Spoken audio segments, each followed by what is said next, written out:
Morning, everybody. Sorry for the late start. I had my internet just kind of go out. I know there are some pretty big sun flares, coronal mass ejections, whatever you might call those. Just dealing with that. I got an echo on my side. Let me get rid of that. All right.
Not sure if anybody heard me talk in the last few minutes. If you didn't, apologies. Let me ask the group. Can everyone hear me talking? Question mark. Um, Look, it might be that you heard me, it might be that you didn't. Either way, you should be able to hear me now. So apologies for that. So I'm gonna just instead of talking about my sleep patterns, because that's all I was talking about was getting sleep. I'm gonna go ahead and throw up the QR code. Zap it if you want to find out about us. We help people learn how to trade. We help people build trading algorithms. Okay. Cool Cat says 5x5. Cool Cat, were you hearing me talk about sleep patterns and all that stuff? Or did that not come through? Okay, Trav says he can hear me too. Gorilla's in the house. Hey, bud, how you doing, man? Namaste. How are you? Namaste. I'm good. I'm good. I had a kind of a weird tech issue, and when I tried to cancel an echo, um, I canceled myself, and I think no one can hear me talk for a minute. I was just talking about my boring ass sleep patterns, and nothing cool. But now that you're here, we got the gorilla, got the hype, got the hype. So hype us up, brother. Yes. All right, guys. You're probably wondering why at times I show up late to the 8:30 session. I'll tell you why. I'm Because you doing were phone slipped on a calls, banana peel. That's why. and I did, because my life is always about one foot on the precipice and the other foot on a banana peel. It's because you live That's in what the it's U.S. about. I live in the U.S. and I live on the edge. And if you're living on the edge and you need to profit from the edge to make yourself walk that tightrope, knowing that all you have is that tightrope, all you have is the edge, then you need Algo Factory. Because Algo Factory is going to teach you to get the edge you need in trading to carve out profits day in, day out from anywhere in the world, in any market on the planet, no matter if the market is going up or if it's crashing down, you're going to learn how to profit. And that's what I call living life on the edge, my friends. And nothing's more invigorating than that. Nothing's better than improving your bottom line. Nothing's better than being able to have the money where now you could take your family on a nice vacation. You could afford to send your kids to school. You could, hell, maybe even fire your boss, be your own boss, write your own ticket. This is the industry that shows you how to do it. And we're the only ones in the world that not only teach you how to trade, which, hell, man, you can learn that anywhere. But we're the only ones that teach you how to build the algorithms for successful trading. And we show you how you could execute that. AlgoFactory.tech is the only thing of its kind on the planet and it's being offered to you for less than a price of a bottle of water, man. I'm not even going to say coffee, but a bottle of water. $1.66 per day. What the heck are you waiting for? Give the gift of profits. This Christmas, get yourself an Algo Factory membership or gift it to one of your loved ones.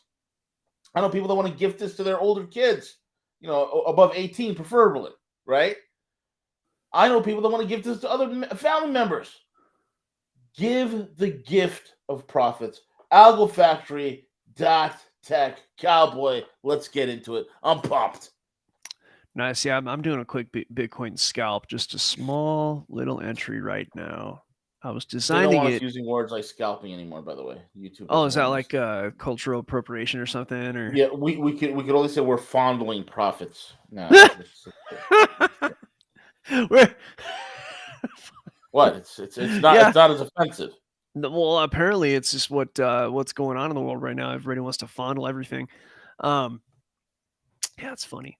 Uh, all right, so let me just throw the trade up on the screen. It'll be for those who are watching live. Okay, so this is a small trade. We're in the middle of kind of scalpage territory. So for those who were watching yesterday, we actually pulled off some pretty sick trades. One in the morning, I think, if I remember correctly. Definitely one in the late morning.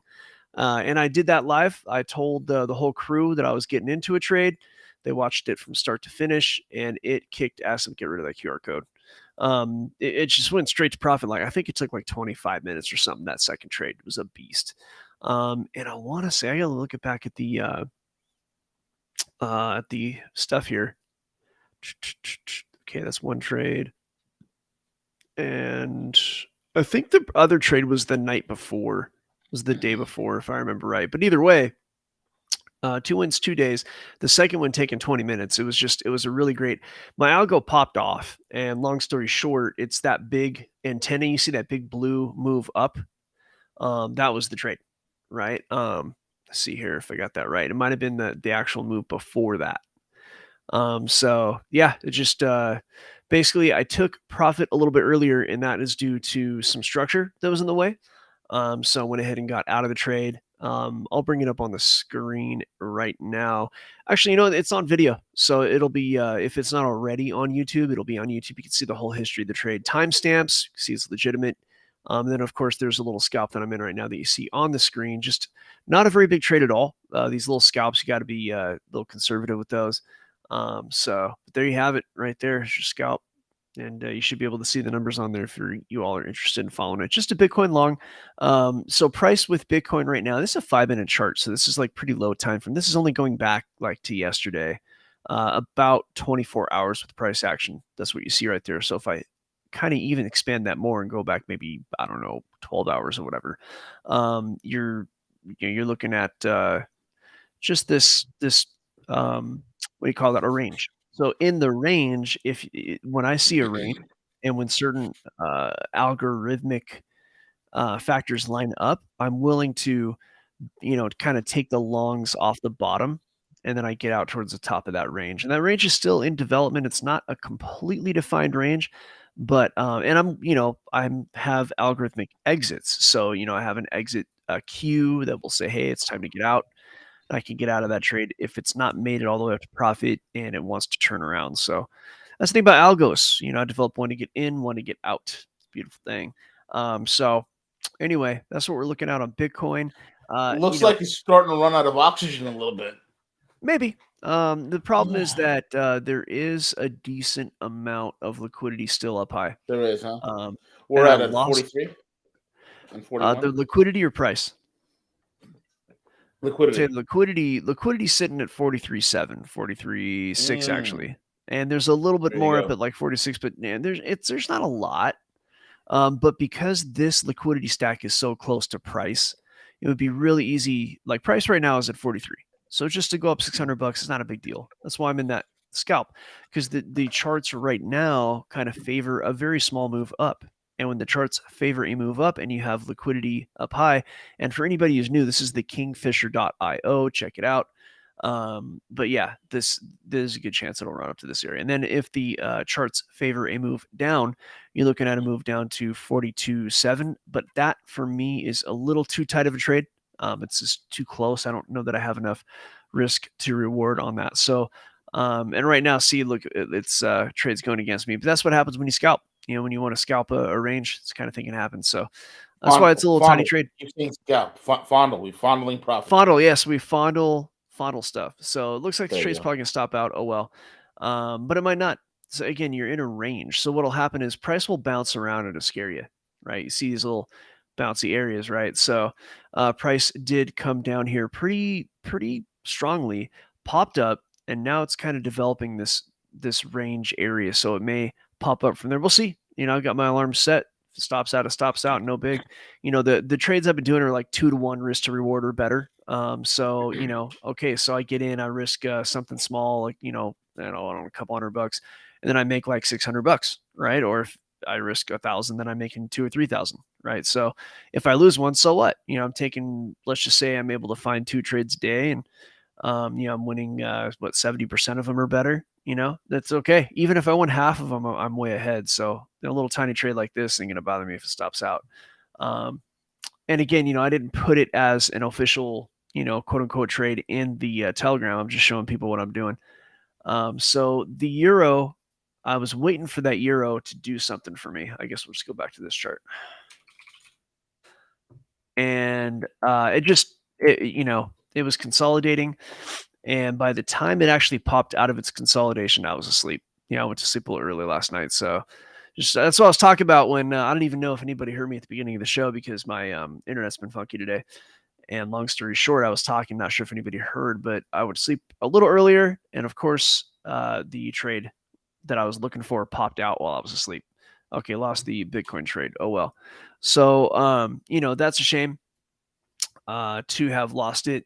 But, or to have missed the trade. I was planning on that trade, talked about it yesterday, knew it was going to probably happen, knew it was probably going to pop to the upside. And it would have been a nice pop out because look at this. You get a pop out, a little bit of a pullback. So, I might have waited for the pullback and gotten in like somewhere around here. And my trade, might have looked something like this. Depending on how tight it is, I probably would have had a stop loss down to here. So, I mean, still 2.5 to 1. It's not like some crazy, what everybody wishes for, 5 to 1, 6 to 1. But hey, man, you cannot complain about a 2.5 to 1. It would have been something like that. I'd have to actually get out some tools and measure it, but to know exactly the amount. And I would have gone up to, just to construct this trade, can demonstrate what I would have done with this. Let's go back in time. We're going to use the replay function, little arrows right here. And we'll go back to like, say here. And would have had my consolidation mapped out pretty well, right? It's probably would have looked like this. And had I just been willing to, be up past midnight or whatever, then let's see here. Would have gone like this. Okay, that's going to take way too long. We are going to get out of here and go up a time frame.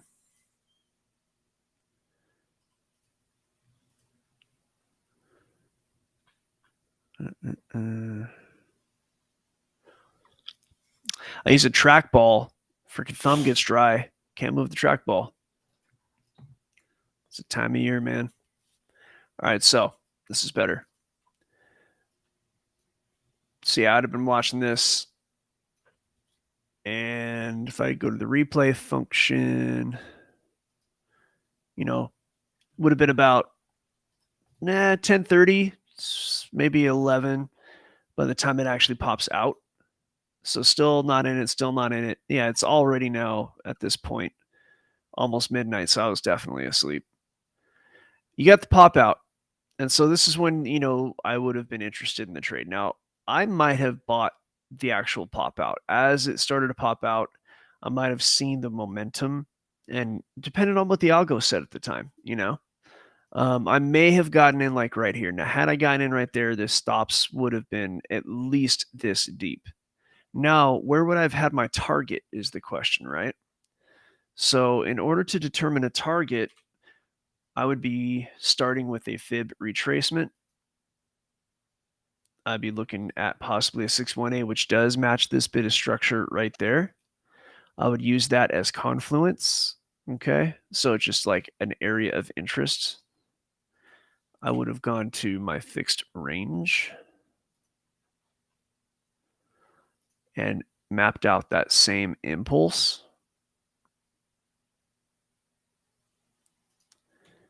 I would have found volume nodes right here, but I would have wanted to stay below the value area high, this blue line, this straight kind of light blue line right there. And I would have exited probably right around here. I would have front run all that. I would have got out a little bit sooner. So what would the trade look like? Let's see. Maybe something like that. Stop right about here, more or less. Be sitting at a 1.5. I'd be good with that. Now, as the that would be the first entry, right? Now, as time moved on, we had a pullback into the area, and I probably would have added. And I probably would have added as it turned around on a lower time frame on the 5-minute. I probably would have added. I'm guessing somewhere around here. Not quite the bottom, because you're never going to catch the bottom. But I would have added to the trade. And in this case, I might have even had a tighter stop. Maybe that's like a 3.5, but let's just stay conservative and stay at like at a 2. So I'd basically be sitting at a 1.5 to 1 and a 2 to 1. And I'd taken that trade. And had I done so, would have won. Now, there was a full-on pullback for those who, there was a real kind of a structural pullback. So for those who want to, I don't like to overexpose myself, right, to any given position. But had I not gone full bore, I could have taken this pullback and advantage of this pullback right here, because that's a nice pullback bouncing right off the top of that range, right? So after I wouldn't have gotten this candle, chances are, I mean, maybe I could have, I don't know, but I usually wait for the candles to close. So to be conservative, I could have gotten in a trade that looked more or less like this. But again, you're still sitting at, like 1.5. So unless I can get a lot of risk to reward and add it like a smaller, maybe if I just wanted to be a little risky, I could have like tried to catch that bottom there and just had a tight stop. I mean, there's ways to do it, but either way, it's a good win. Let's take a look at the comments. Okay, yeah, Lisa Gray can hear us. All right, good. All right, cool. So let me see. It is Tuesday. Let's take a quick look at the data. Might be why the data might be why the euro popped up in the middle of the night, because that's a midnight pop up more or less. Tuesday the 19th. No, just Canada. Not a lot going on today, so it's a good day to go out and scalp if you can find some volume. Tomorrow, pound CPI at the British at the London Open. Consumer confidence at 10 a.m. EST. So that might add some volatility to the market. We talked about this on Monday yesterday, but we have GDP, unemployment claims Thursday, and that's early. That's going to be an hour before market open, which is nice. So that could add some volatility to the open and allow us to trade it. Friday, we have a little bit more data, some more inflation data, but this inflation is going to take second fiddle. We've already seen the CPI, PPI. So, I mean, unless there is a surprise, then this will just probably not do a whole lot to the market. We'll see, especially if the number comes out close to expected, then it's really not going to do a lot. So just got to keep an eye on these events and trade appropriately. And all right, well, while we've got the charts open, does anybody have anything they want to see? Anybody in the audience, Gorilla, you guys have a chart that you want to check out? And if you're out there in YouTube land, you can let's look at Ethereum. Ethereum you want to see. Okay. Yes. I got my keyboard, the letter D no longer working so well. I don't know what happened. I got heavy fingers, dude. I slammed the keyboard. All Well, right, so the we're in the, letter D doesn't work because you've been looking for some types of pictures online of yeah, it things must that be it. start with the letter D.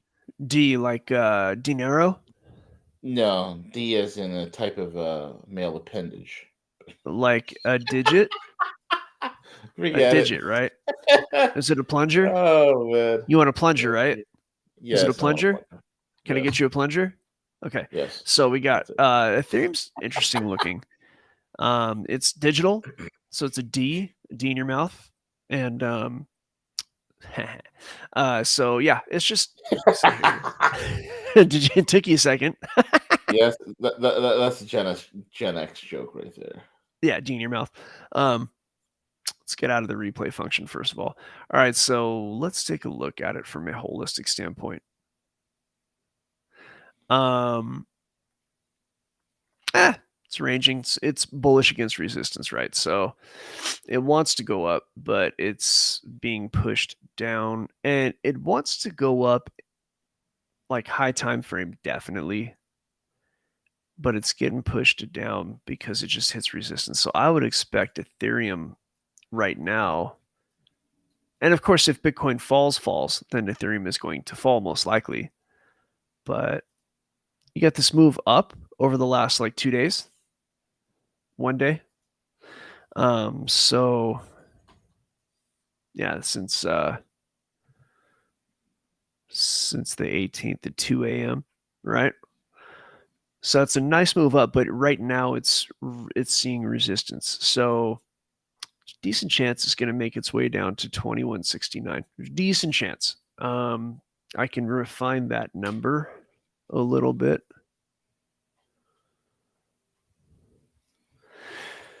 Take a look at some liquidity.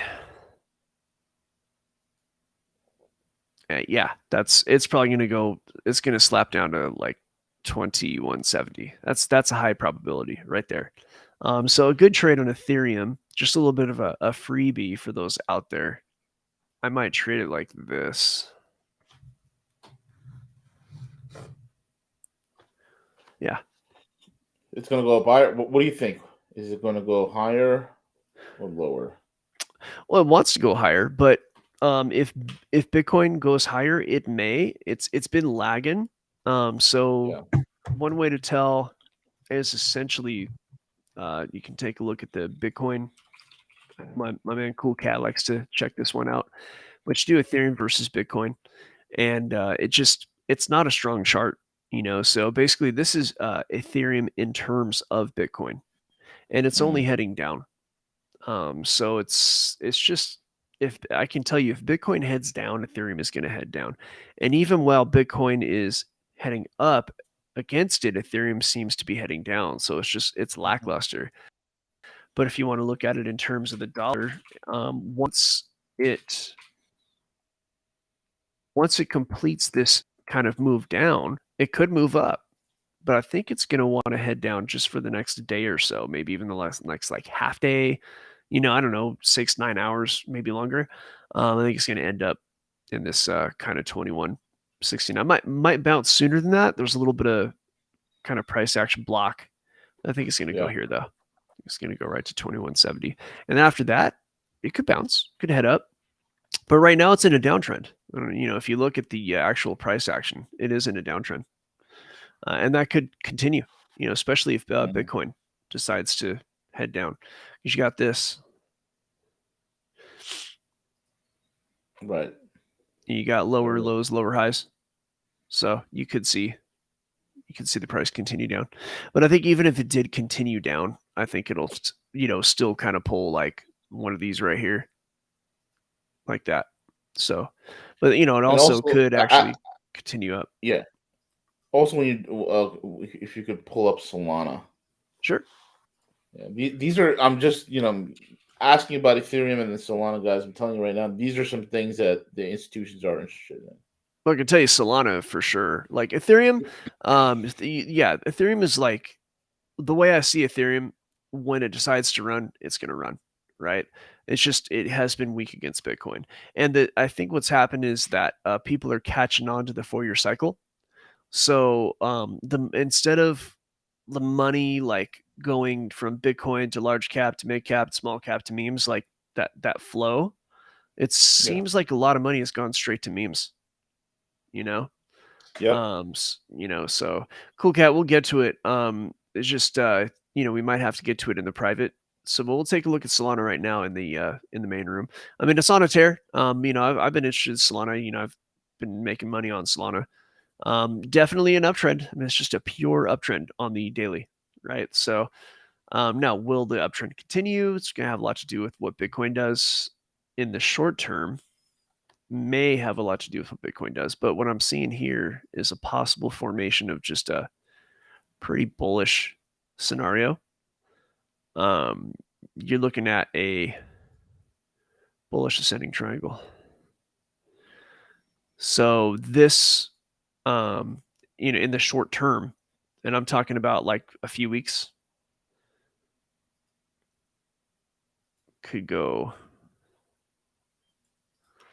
easily up to like 88 bucks, maybe 90. And if it continues up, obviously higher. But to look at it at a very high time frame, if you're trying to the institutions, they play on the high time frame. They're not they want to know what happens in 6 months a lot of the times, right? Sure. So if Solana continues up, the next stop off point is probably going to be above 140. If you really want to take a look at this from the 30,000-foot view. Yeah. If Bitcoin does a new all-time high, right? If the 4-year cycle continues, if we break last 2021's all-time high, then Yeah. with Solana, there's sky's the limit. I mean, it'll probably go up and up and up. The thing about Solana is that they're pushing 30. I don't know if they've already done it or if they're going to do it, but they're pushing like 30,000 transactions per second if I remember correctly what I heard. So there's a lot going on with Solana. And I think Solana coins are doing well right now. What's the current price right now? Like 60? Solana, Yeah. $74.83. Gotcha. It's 74.83. So good. Interesting. This is from Cool Cat. It is interesting. Ethereum seems so slow in comparison to things like Sol and INJ. Yeah, and you're talking about both in price action and in transaction speed. So yeah, Ethereum is old. The thing about Ethereum though is that it's where all the plays are. So everything was built on Ethereum, like a lot of things. So now there's new stuff being built even on Bitcoin's chain. Like there's the space is changing, but I think the thing about Ethereum is that it's got that first mover advantage, and too many important people are heavily invested in Ethereum. So, it might be allowed to continue. Not only that, Ethereum has so many layer twos to help it to move faster. So, even if even if solutions are created by or not created by Vitalik to make things go faster with Ethereum, there are solutions out there that are layer twos. So, Ethereum can survive. It can easily survive, and so much code, so many coins are written on Ethereum. It's a decent chance it's going to be around for a minute. So if the institutions are interested in it, there is a reason. And for now, we're going to flip over to the private room. We'll take a look at INJ for Cool Cat. Gorilla, can you get us over there? Yeah, absolutely. Listen, guys, look, it's the end of the year. Let's go into 2024 with some strength, with some power, with some determination, and with some profits. Join us at algofactory.tech. Cheaper than a price of a bottle of water sold at a gas station or your local deli. $1.66 per day. Join us. You have no excuse. With that being said, Cowboy, let's get into it. Okay.